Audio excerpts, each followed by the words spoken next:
श्री सद्गुरु भगवान की जय। एक भक्त ने पूछा है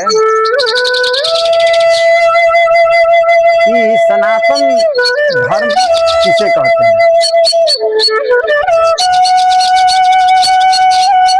सनातन और धर्म। सनातन परमात्मा को कहते हैं, जो पहले भी था, अभी भी है और पीछे रहेगा, यानी सत्य कहते हैं। सनातन माने सत्य भी होता है। अब धर्म, धर्म में धारण सबसे बनता है। गोस्वामी जी रामायण में लिखे हैं, परहित सरिस धर्म नाही भाई, अपर पीड़ा सम नहीं अधमाई। एक चौपाई का भाव है कि दूसरे के सेवा देने के बराबर कोई धर्म नहीं और दूसरे के कष्ट पहुंचाने के बराबर कोई अधम काम है ये नहीं। तो धर्म के परिभाषा में आप लोग जान लीजिए कि जो भी काम हम लोग करते हैं जिसमें परमात्मा प्रसन्न होता है, परमात्मा खुश होता है, वो धर्म है। जो परमात्मा के लिए नहीं है वो अधर्म बनता है। तो जो भी हम लोग को ड्यूटी मिला है संसार में, 4 वर्ण आश्रम के अंतर्गत जहाँ भी हम लोग हैं, अपना हम लोग ड्यूटी सही सही करें, सत्यता पूर्वक अपना काम, तो ये सब धर्म बनेगा। धर्म कोई अलग से नहीं होता है, धर्म कोई जात नहीं है, धर्म कोई मजहब नहीं है। धर्म से जिसे अगला को सुख पहुंचे, शांति मिले, आनंद मिले, ये सब धर्म में जुड़ता है। हम लोग धर्म कोई जाति के या संप्रदाय के इसे कहते हैं, लेकिन वास्तव में वास्तविक को धर्म है नहीं, जिसमें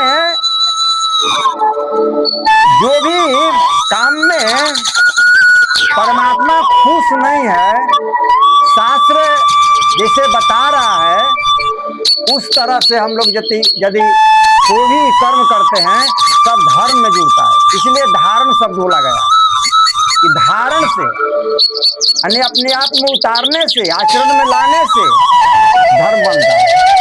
ये है धर्म का परिभाषा। ये सनातन का परिभाषा हुआ, जो पहले भी था, अभी भी है, पीछे भी रहेगा, जिसे सत्य यानी परमात्मा को कहते हैं। अब इस दोनों को मिलाकर सनातन धर्म कहते हैं। अब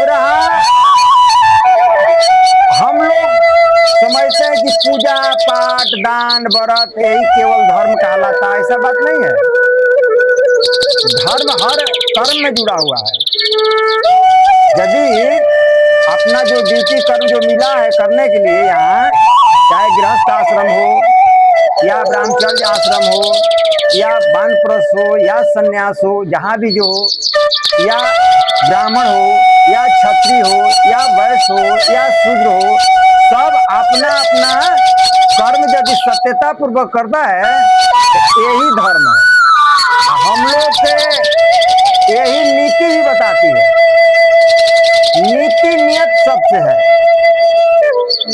अने नीति के अंतर्गत हम लोग जिस तरह से ये संसार में एक चुनाव होता है मंत्रिमंडल का, हम लोग मत अपना देते हैं, जिसको वोट हम लोग कहते हैं, और वो मत के अनुसार जो उसमें चुना जाता है उसको ही कहते हैं, या प्रधानमंत्री कहिए या मुख्यमंत्री कहिए।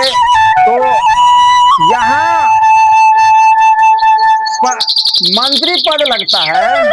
हमारे गोस्वामी जी रामायण में लिखे हैं कि मुख्य मन होता है प्रधान। मुखिया मुख सा चाहिए, खान पान साए, अपाल पोसे सकल अंग, तुलसी सहित दिए। प्रधान कैसा होना चाहिए? तो मुंह के समान होना चाहिए। मुंह क्या करता है भाई? अंग जो है भोजन का सामग्री ले आके मुंह के देता है। मुंह क्या करता है? फिर अपने अंगों को बांट देता है, अपने पास रखता नहीं है, फिर अंगों को दे देता है। तो जिसका जहाँ भाग है वो रस बनता है, रस से खून बनता है, खून से माजा बनती है, माजा से हड्डी बनता है, इस तरह से हड्डी से बीज बनता है। इस तरह से शरीर का संचालित होता है। वो स्वामी जी शरीर में बताए कि जैसे ये अंग काम करता है फिर कमा करके तब मुंह के पास लाता है, उसी तरह से हम लोग यदि हमारा प्रधान इस तरह का होगा मुंह के समान, और फिर कर लेता है हम लोगों से, और फिर कर ले करके फिर उसको कई गुना बढ़ा करके फिर जनता के पास भेज देता है, तब तो वो प्रधान है, तब तो मुखिया है। और नहीं तो वो मुखिया नहीं उसको कहा जाएगा, वहाँ धर्म नहीं जुड़ता है, वहाँ अधर्म हो गया। तो इस तरह से धर्म और अधर्म हम लोग को समझना है। और विशेष अब कल होगा